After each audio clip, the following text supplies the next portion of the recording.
Septra ny CES ankehitriny raha ny loharam-baovao no amarinay nanomboka omaly ny fitsirina ny antsepiriny fitoriana sy ny fitaraina maro voaray tamin'ny raharam-pifidianana etsakilany voalaza fa misy tsindry avy amin'ireo manam-pahefana ao amin'ny fitondrana mpandaninan'ireo kandidat tsy miankina sy ireo olo-tokana izay tohana ny HVM mankolaka.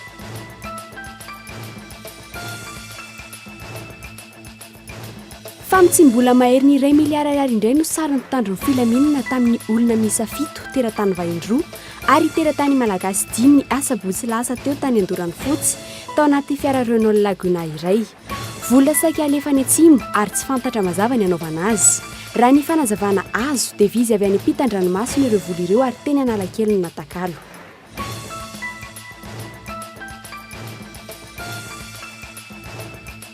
Fahita lavitra MBS sy ny onjapeo tsy manara-dalàna ny fisokafany ary mila manao fangatahan-dalàna vaovao toy ny haino manjery vao hisokatra izy ireo araka ny ambaran'ny minisitra ny serasera androany.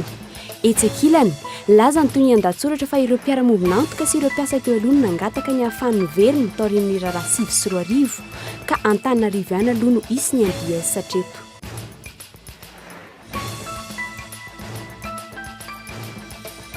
Fanondranana sokatra antsokosoko makany ivelany fa enina sokatra veto Madagasikara anaty valizy lehibe misa enina no kasaina alefa tany Indonezia ary nandalo tao Dar es Salaam ny asabotsy lasa teo araka ny loharam-baovao azo avy amin'ny AVG. Teratany malagasy iray nana pasiport telo no nifindra fiaramanidina intelo mitondra ireo sokatra ireo nakany Indonezia. Efa mandeha fikaroan'ny tompony andraikitra voaroiroa amin'izao fotoana izao.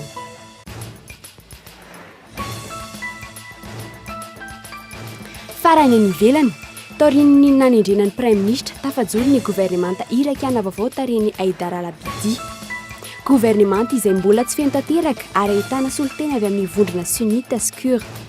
Gouvernemanta ny firaisam-pirenena ary nandrasa ny vondrona iraisam-pirenena fatratra anafoanana ny ady atao amin'ny herisetra ataon'ny jihadiste. Ny andindin'izay avy hatrany.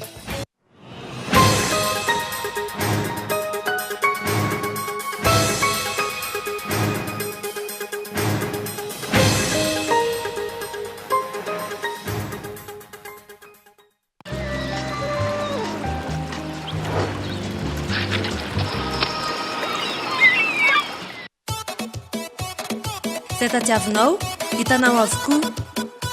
Premier choix, première qualité, TV LED, marque originale, subwoofer, synthétiseur, lecteur, sonorisation. Hitanao any magasin Baolay. Baolay ny tsara trano.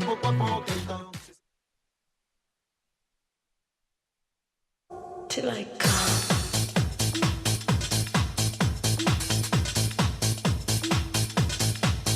Till I come. Change it and say. Till I come.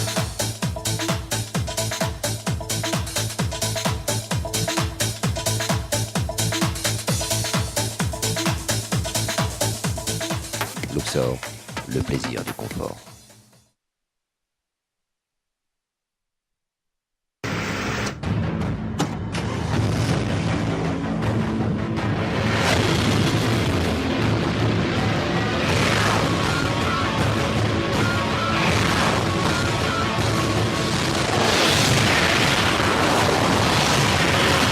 Avec Premium by Jovena, roulez plus, dépensez moins. Puissance, fiabilité, confort, économie. Nouveau, taux de soufre réduit dans notre gasoil. Jovena, le plein d'énergie.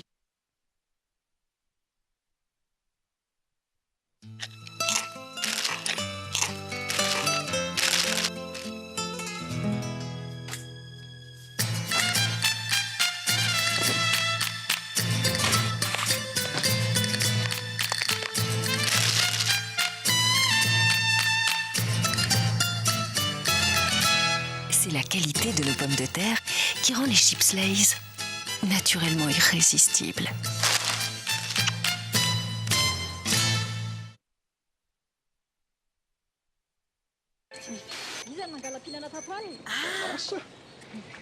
Ahoana zay? Kolte vefe jerenao io? Iaia. Manao koa zany any Antananarivo any ange io mandeha. Ka efa izy io. Ma TV plus viva koa ary zany sary zany eny atao tena qualité numérika taloha TV ihany hitanao tao fa amizao efa miampireo télé gasy efatra hafa koa ao amin'ny canal 7 ihany afaka jerevanao naiza afaka jerena naiza to Madagasikara zany io naiza 5 chaînes malgaches sont maintenant disponibles dans tout Madagascar. Alors rendez-vous dans les boutiques et distributeurs agréés Canal+. Canal Sat, regarde en mieux. Vaovao oloko folo taona ny aretana folo taona na mafazana folo taona nandresena ary folo taona nandehanana niaraka tamin'i Jesosy mafaly ny trano fivavahana vaovao ny oloko ny manasatsika hiara isotra n'Andriamanitra sy idera azy noho ny fahatratrarany ny fahafolo taona efa resiny devoly ndao hiakatra ho any amin'ny fahogazy tsy fotoana ny ranomasy intsony zao tsy fotoana ny fitaraina efa nisy niady mba hampandresy anao ny sabotsy 10 ny volana septambra ho avy izao amin'ny 7 ora maraina tsy diso etry ny collision atsonjombe tsy ho afeniko aminao ny fanalahedin'ny fahogazy hitondra ny tenin'Andriamanitra sy ny vavaka handrodanana ny tendrombohatry ny olana eo anoloanao ny pasteur Chertina Randri Armala manana fanantenana fa velona ny Jesosy zay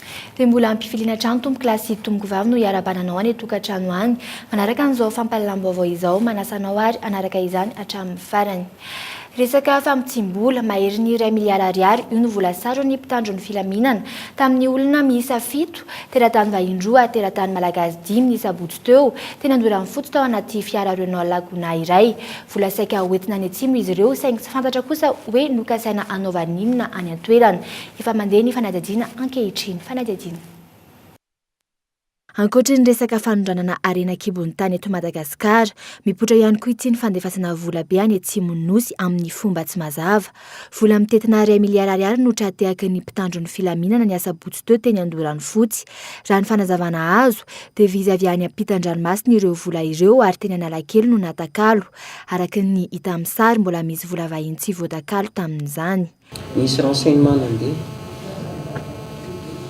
dia tonga dia napetraka ny dispositif dia napetraka ny élément de barrage dia nandrasana dia faloha niditra amin'ny barrage zareo dia nahita n'le satria tsy amin'ilay toerana fahitany zareo amin'ny barrage amin'ilay mahazatra fa somary mivana kely le dispositif dia hita avy any zareo sady efa fantatra hoe tomobile ohatran'izao Renault Laguna 9601 TBB dia vao nahita n'le dispositif zany zareo dia ohatran'ny roso ny embotra dia teo tonga dia najanona dia natao ny fisavana dia nanontaniana izy ny taratasy mikasika an'reto tsisy taratasy tsisy zavatra mazava dia noentina malaky taty amin'ny kompania Tanaville dia natao ny fanadihadiana dia zao vokatra hitanareo zao fanontaniana maro no mipetraka momba izany tahaka ny ahoana loatra ny vola mihodina eo Analakely sy tsara lalàna amin'ity resaka fanakalozana devizy ity fa na dia vola tahaka izao aza dia hita eny olona 7 teratany malagasy 10 ary karana 2 no sarina tamin'ity raharaha ity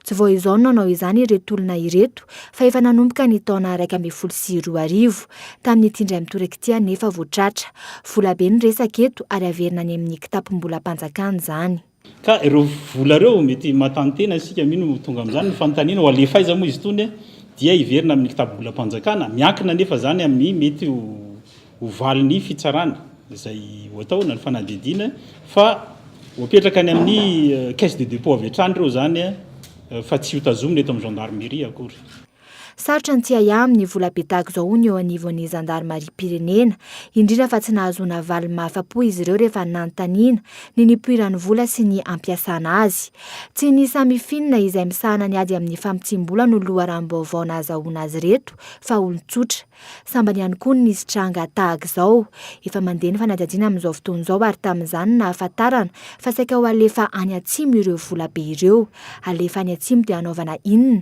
ahoana ny momba ireto teratany vahin'ireo latratra ireto. Nokasaina atao inona any atsimy ireo volabe ireo. Nalaza tatoato ny resaka ombialatra, ny famatsiana fitaovam-piadiana ny dahalo hatramin'ny ambadika politika amin'ny asan-dahalo any an-toerana. Tsy misy ifandraisany amin'ireo ve ireto volabe ireto.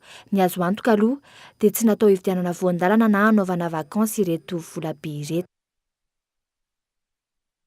Mbola makarakara trano ny sirarana malagasy hatreto. Sokatra avy eto Madagasikara anaty valizy lehibe miisa 9 no fantatra fa naondrana antsokosoko any Indonezia raha ny vaovao voaray avy amin'ny Alliance Vargasy. Efa nampitainany amin'ny tompony andraikitra ny vaovao voarain'izy ireo ary miandry ny fandraisan'ireto farany andraikitra amin'izao fotoana izao. Teratany malagasy iray manana pasiport 3 no nifindra fiaramanidina intelo nitondra ireo sokatra ireo nakany Indonezia. Fanadidina raha antsika amin'ny Andro Andrianarso. Fa nenina izao ny fantatra fa misy sokatra aondrana antsokosoko avy eto Madagasikara tamin'ity taona 2014 ity. Ny 20 febroary, ny 4 martsa, ny 20 martsa, ny 10 May, ny 20 aogositra ary androany. Tamin'ity indray mitoraka ity, valizy lehibe 9 feno sokatra mifono anaty kosin-jaza no fantatra fa niala tao Mahajanga no niazo any Moroni. Ny asabotsy 9 Septambra farany teo ireo sokatra ireo no nisy nitondra nakany Dar es Salaam ary omaly no niazo any Indonezia izay firenena mandray ireo sokatra ireo. Ny sokatra eto Madagasikara ireo karazan-tsokatra ananantsika dia tsy misy afa-tsy eto Madagasikara. Zany hoe eto ihany zany misy an'izy ireo ka noho izany dia lafo vidy tokotra an'izy ireo an'ireo collectionneur any Azia na koa anaovan'zareo any mode compagnie ohatra ny anaovan'ny an'ireny saka, anaovantsika ny saka sy ny alika sy ny biby izay ompiana ao an-tranon'ireny. Mazana izay ny tena ilaivan'zareo anazy. Teratany malagasy iray manana pasiport malagasy, komoriana ary indoneziana no fantatra fa nitondra ireo sokatra ireo. Efa nampitaina any amin'ireo tompony andraikitra toy ny ao amin'ny sitesa ny vaovao, saingy miandry ny fandraisana andraikitra izy ireo amin'ny fanatrarany io voalaza fa mpanondrana sokatra antsokosoko io. Ny sokatra misy lalàna manokana misahana anazy fa mazana tongatra mety ho tongatra any amin'ny 5 taona io sazy io ary mety arakaraky ny isan'ny sokatra sy ny arakaraky ny taonany mety ho tongatra any amin'ny 1 miliara d'ariary ihany no alohan'ny olona onitra izay tratra manondrana atsokosokany izy io. Fepetra tokony ho raisina aorian'ny fisamborana iray nahavandoza ny famerenana ireo sokatra averina any amin'ny toeram-ponenany ara-boajanahary. Mialon'izay anefa misy ny fizahana ara-pahasalamana atao. Raha tsy ahivina hatramin'ny taona 2024 tsy mitsahatra ny fahatrarana sokatra ka saina aondrana antsokosoko makany ivelany. Nahatratra 5,707 no tratra teo anelanelan'ny taona 2024 sy 2023. Sokatra misa 3,20 kosa no tratra ny taona 2024 raha 7,307 ny taona 3,2024. Ireo karazany antsoina hoe radiata no tena betsaka amin'ireo sokatra tratra aondrana makany ivelany ireo. Vaovao ny serasera kosa indray mandika lalàna ny MPS TV sy radio raha miverina misokatra io no fanazavana azy ny anivon'ny ministera ny serasera androany. Efa nampitsahatra ny fandaharana tamin'ny volana janoary 2024 ny tompony ity haino manjery ity noho izany mila manao fangatahana-dalàna vaovao toy ny haino manjery vao hisokatra izy ireo raha mikasa ny verina indray. Ankilan'izay hoanina Antananarivo ihany aloha ny fisikafan'io haino manjery io ho ny toy ny andahatsoratra miandraikitra izany. Fanadadiny raha antsika amin'ny Andra Arson. No mifangataha mpiasan'ny MBS teo aloha tamin'ireo mpiara-miombonantoka sy ireo mpampiasa vola nanapahana fa heverinao sokafana ny MBS TV sy radio raha fanazavany tony amin'ny famoahana ao. Nitrangana izy teto amin'ny firenena tamin'ny taona 2024 no antony nampiatoana azy. Efa nisy ny taratasy nalefa tany amin'ny ministeran'ny serasera, ny Prime Ministra ary ny filoham-pirenena Hery Rajaonarimampianina no fampahafantaran'ireo tompony andraikitra ambon'ireo ny fiverenan'ny MBS TV sy radio. Fanapahan-kevitra manokana avy amin'ny MBS tamin'izany fotoana izany rehefa hoe hita hoe ohatrany tsy nety intsony le toetra ratsy eto amin'ny firenena dia hoe aleo aloha miato kely ny fandefasana amin'ny fahitalavitra sy ny radio dia alefa chômage technique ampiasa ary atao misanveilleuse kosa ny orinasa fa amin'izao fotoana izao kosa zany dia ny tompony andraikitra izany hoe ireo associé eo anivon'ny MBS ihany no efa nanapa-kevitra hoe verina hiasa ary efa nampahafantatra amin'ny ministera napetraka tamin'ny faraka amin'ny teo taratasy mampahafantatra ny ministera fa hoe hiverina ny MBS ary efa nametrahana dikan'izany taratasy zany teo anivon'ny primature dia efa nametrahana ihany koa teo anivon'ny présidence. Ny alakamisy izao no ilaza mpahibe masina fiverenany tsokatra ny tompony andraikitry ny Malagasy Broadcasting System. Ankiran'izay 20 latsaka kely teo ireo hainao manjery manerana ny nosy izay nahazo lisansa ny naton'ny fitondrana tamin'ny fotoan'androny ary mbola miandry fanokafana ihany koa hatreto. Ny ady miafatra ny amarenan'ireo ny sendika mpanao gazety Malagasy. Hatramin'izao nefa dia mbola tsy nisy valiny izany. Milaza ny tsosarotana alohan'ny tompo manao izany anefa ny sendika. Izay tao amin'ny sendika tamin'ny fotoan'andro dia nitaky ny sokafan'ny hainao manjery nakato ny fitondrana rehetra izamita rehetrarehetra. Ary mbola mitoetra izany hatramin'izao amin'ny resaka indrindrindra amin'ny hoe fahamarony ny fampalalam-baovao na eritona amin'ny teny français hoe pluralité. Ny asa fanaovana gazety ilainy izany na dia fifaninanana masina fotsiny ary indrindrindra raha mamaly ny filan'ny mponina amin'izay vaovao andrasana izy ho an'ny fampandrosoana. Momba ny manjery makatona nisy moa zany tamin'ireny krizin'ny taona 2004 reny dia ny MBS aloha zany no tena na télé na radio no tena nikatona. Izay nefa amin'ny syndicat-nay izay tsy sarotiny alohan'ny tompony kosa mitaky an'izany rehefa tsy mazotra ny tompony dia tsara izay. Efa nampitsahatra ny asany ny MBS. Efa nomeny tompony ny hainao manjery mpanjakana ny ampahany tamin'ireo fitaovany ny mpiasa tao aminy tamin'ny taona 2004. Midika izany fa efa nitsahatra tamin'io taona io ny MBS. Fandikan-dalàna eto amin'ny firenena ny sokafan'ny MBS indray raha tsy nahazo alalana vaovao avy amin'ny ambaratonga-pahefana misy eto amin'ny firenena io hainao manjery io. Izany ny vaovao voaray tena nivo ministeran'ny serasera izay milaza ny hanao fihaonana amin'ny mpanao gazety tsy ela mahakasika ity raharaha ity. Etsankilany ny OMERT na ny Office Malagasy d'études et de régulation des télécommunications izay nomeny lalàna laharana vadimy sy 2000 tsipika 320 tamin'ny 17 volana oktobra taona 2005 hitantana ny fanomezan-dalana ny hainao manjery eto Madagasikara raha nanontanian'ny mpanao gazety ny KOLO TV mahakasika ireo fepetra-takiny Didy Amandalana dia nanambara fa ministeran'ny serasera ihany no afaka miresaka izany. Raha tonga nakety amin'ny OMERT izahay izay mikarakara indrindra ny atao hoe ireo fepetra rehetra mahakasika ny fampanarahan-dalàna n'ireo hainao manjery eto amintsika dia tsy afaka nandray anay ny tetỳ an-toerana. Nanambara ny tompony andraikitra etỳ anivon'ny OMERT fa tokony eny anivon'ny ministeran'ny serasera sy ny fifandraisan-davitra no amaly izany lalàna sy ny fepetra rehetra mahakasika ny lalàna mifehy hainao manjery eto Madagasikara izany.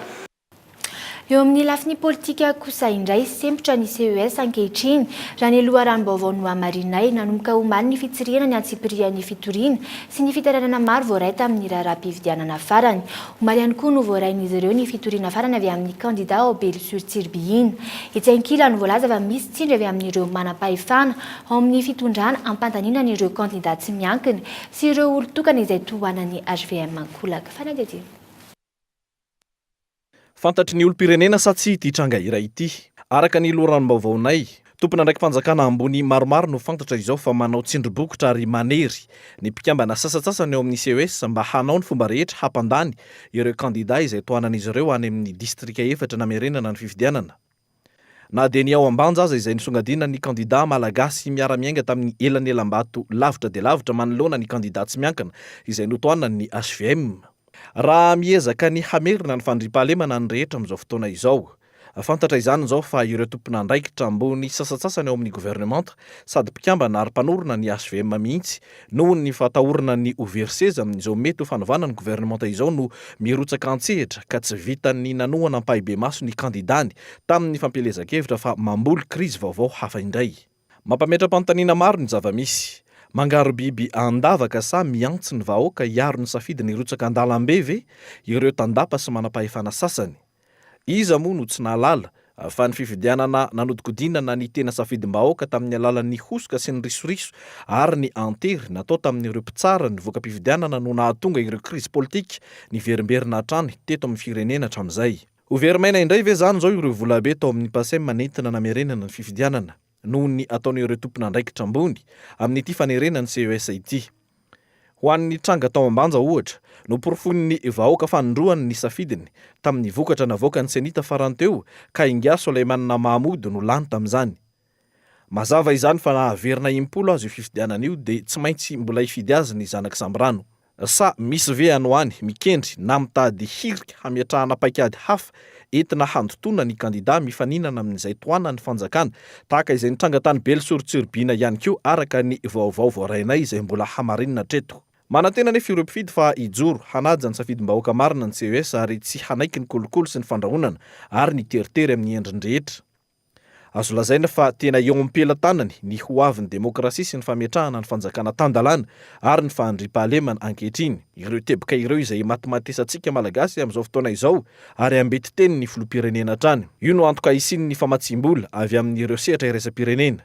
Mazava ihany koa taorian'ireny fanamariana nataony sosiete sivile na ny fiarahamonim-pirenena maro samihafa ireny momba ny vokatra azon'ny fanjakana treto fa tsy hisy vola ho azy eo raha izao fiatsika mamoafady izao no mitohy. Mitodika any ambanja sy mifantoka eo amin'ny CES ny mason'i Madagasikara iray manontolo sy ny sehatra iraisam-pirenena ankehitriny. Manaraka ny fivoarana ity toetra raha ity. Tsy ho amin'ity taona ity mihitsy no hanatanterana ny fifidiana kominaly eto amintsika. Tsy mbola misy ny datin'andro no feran'ny senity hikarakarana ny fifidiana kominaly noho tsy mbola mahavony ireo didy aman-dalàna mifandraika amin'io fifidianana io. Ireo sokajinasa tokony tanterahan'ny senity amin'ny fanatanterana ny fifidianana ihany no dinihana nandritry ny AG-ny senita no totosaina androany teny Alarobia. Fanampanazarana. Androany dia nojerena nandritry ny fivorimben'ny senita ireo le sokajinasa samihafa mandrafitra izay le tetiandrom-pifidianana izay.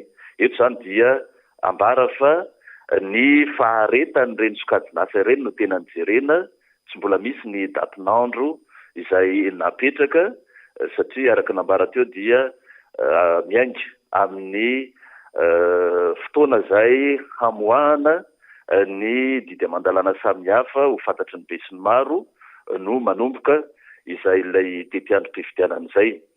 Ny dingana izay ho tanterahana zany dia entina ho velabelarina manoloana ny fivorian'ny comité de pilotage, izany hoe ireo le mpiombon'antoka teknika sy ara-bola amin'ny zoma zao zany. Izay ilay projet de chronogramme nodinihana nandritry ny fivorimben'ny senita androany tetỳ Alarobia izay.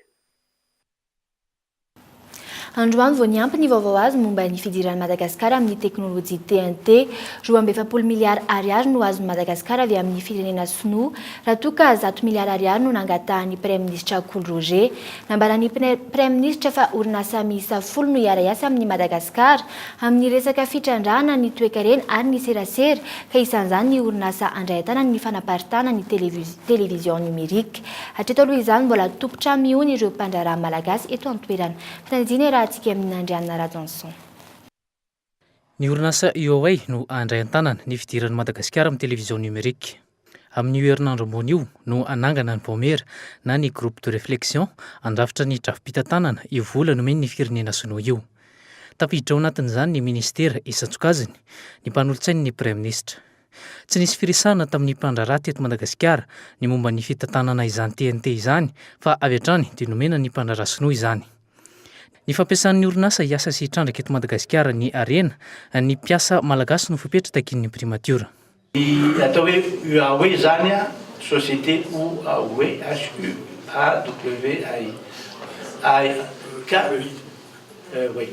ka efa fournisseur be zareo any aminy ara misy malagasy miara-miasa amin'io tsy maintsy ny gasy a no les passation de technologie, transfert de technologie zany zavatra za aloha dia tena ni-assisté be amin'izany mihitsy. Nareo a tsy ho tonga any mitondra sinoa avy aty asa miara aminareo à 100% fa zay zavatra mbola tsy hainay no ataonareo fa ny malagasy a be kinga mihitsy ny malagasy amin'ny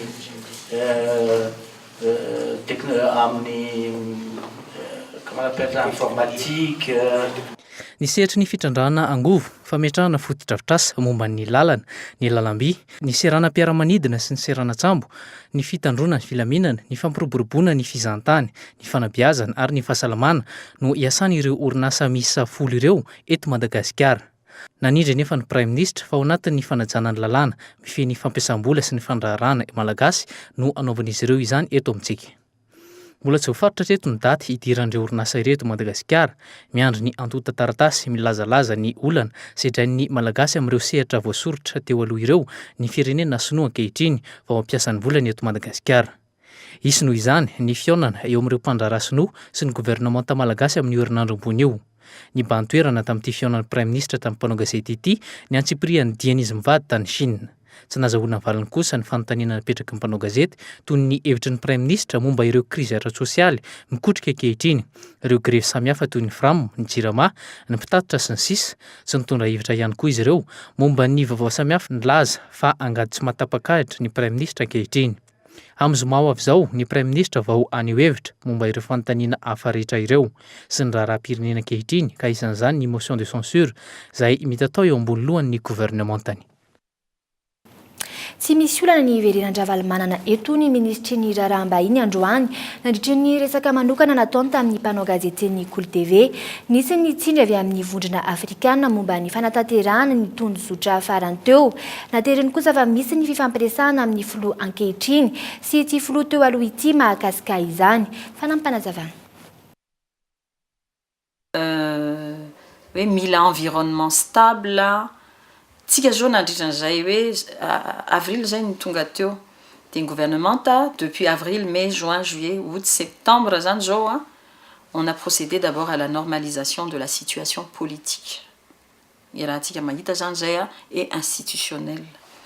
Et pour rétablir un environnement économique favorisé nazay.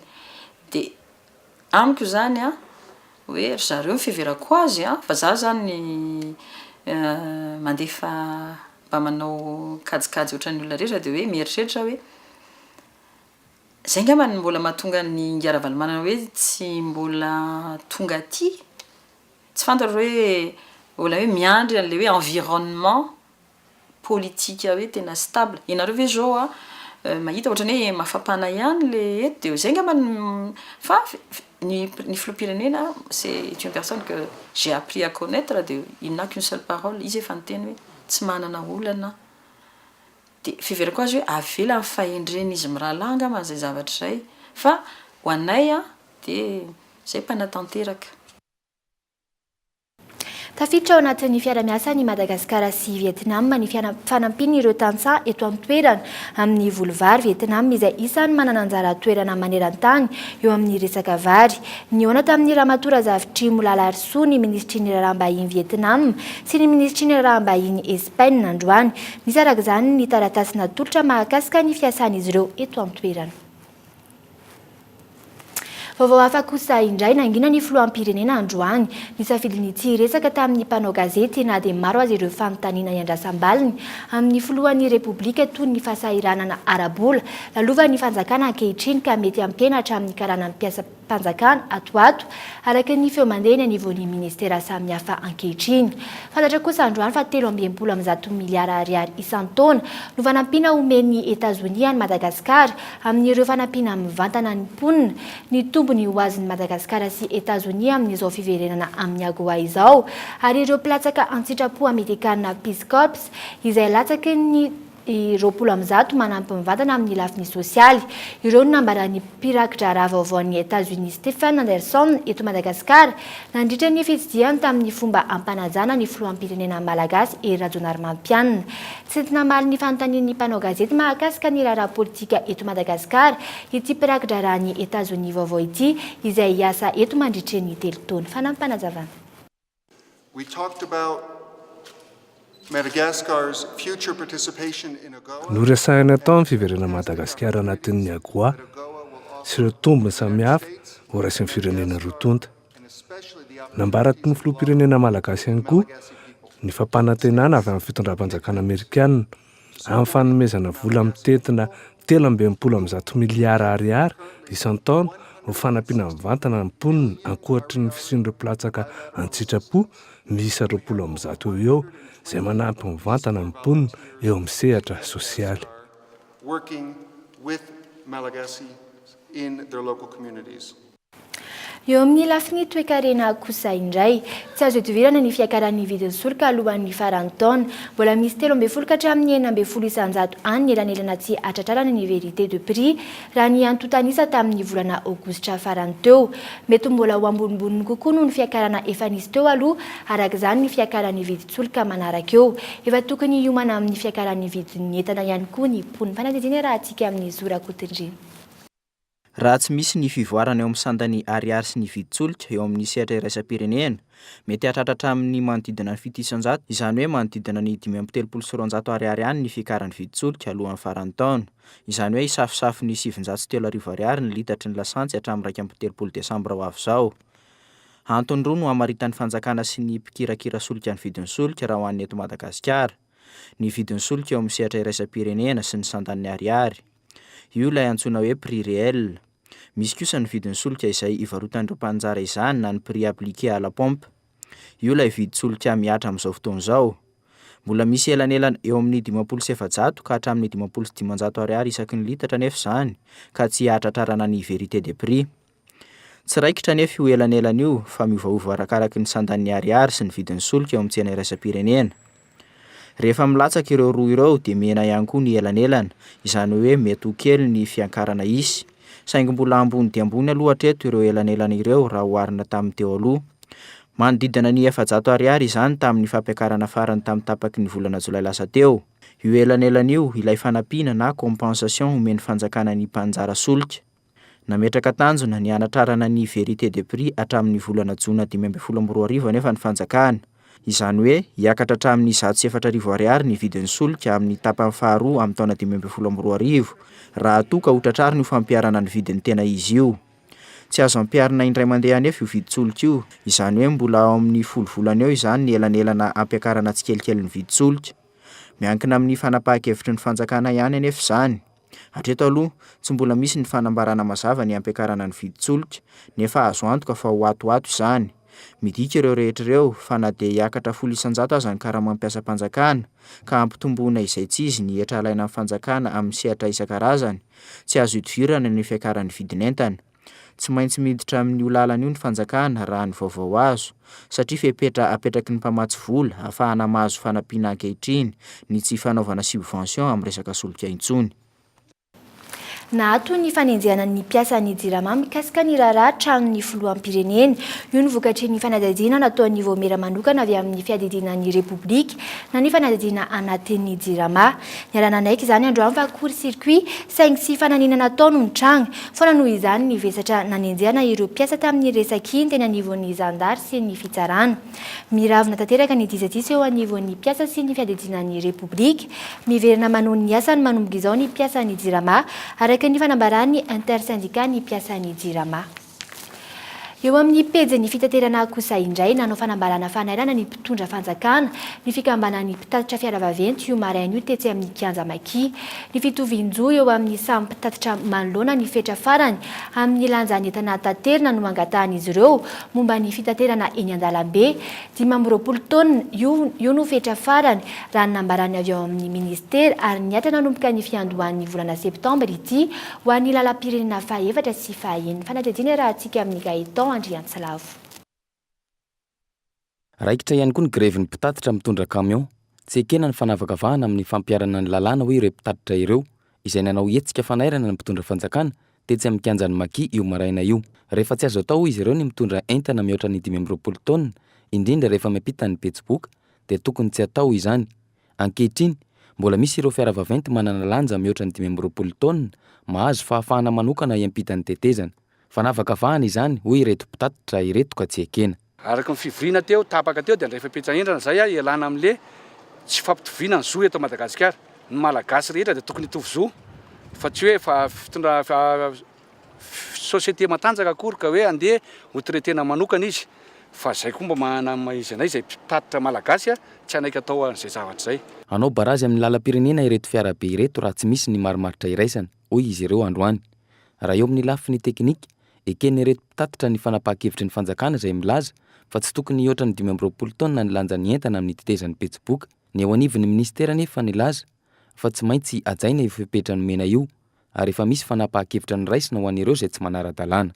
fa tsy mahazo mihoatra ny 25 tonnes zany ny camion dia pesage allessieux zany 13 tonnes paressieux zany tsy mahazo mihoatra an'izay dia raha vao mihoatra an'izay zany dia voany amande izy ary ny fepetra ny raisina raha vao mihoatra ny lanjan'le camion dia voatery mandatsaka entana izy dia camion hafa mitondra ny entany raha ny loharanom-baovao azo mihoatra ny 50 amin'izao fotoana izao ny fiaravaventy mihidy ao amin'ny tanàna no ity resaka lanja mihoatra ity.